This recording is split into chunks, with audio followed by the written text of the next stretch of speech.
స్వాతంత్రం ఏర్పడిన తర్వాత కాంగ్రెస్ ప్రభుత్వం కావచ్చు, యూపీఏ గవర్నమెంట్ కావచ్చు, ఎన్ని అరాచకాలు, ఈ స్కామ్లు, ఆర్థికంగా మొత్తం చితికిపోయి ఉండే.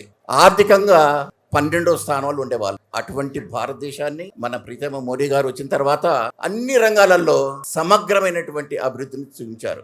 గడ్కరీ నాయకత్వంలో 50 లక్షల కోట్ల రూపాయలు ఖర్చు పెట్టేసి లక్షల కిలోమీటర్లు నేషనల్ హైవేస్, రోడ్వేస్ కావచ్చు, రైల్వేస్ కావచ్చు, ఎయిర్వేస్ కావచ్చు, మొత్తం భారతదేశాన్ని కనెక్టివిటీ పెంచి సమగ్రంగా డెవలప్ చేసేందుకు అవకాశం కల్పించారు. అఖండ భారతాన్ని యూనిటీ ఇంటిగ్రిటీకి తీసుకొచ్చిన నాయకులు మన మోడీ గారు. గత ప్రభుత్వాలకు ఉన్నటువంటి సెల్ఫ్ ఇంట్రెస్ట్ తోని మైనారిటీస్ అని, సెక్యులర్ అని చిన్న భిన్నం చేసేటటువంటి పరిస్థితులు ఉంటాయి. మన భారతదేశ గత చరిత్రలు చూస్తే 400 సంవత్సరాలు ముస్లిమ్స్, 200 సంవత్సరాలు మైనారిటీస్ అయినటువంటి క్రిస్టియన్స్ అయినారు. దానికి కారణం ఏంటంటే డివైడ్ అండ్ రూల్ పాలసీ.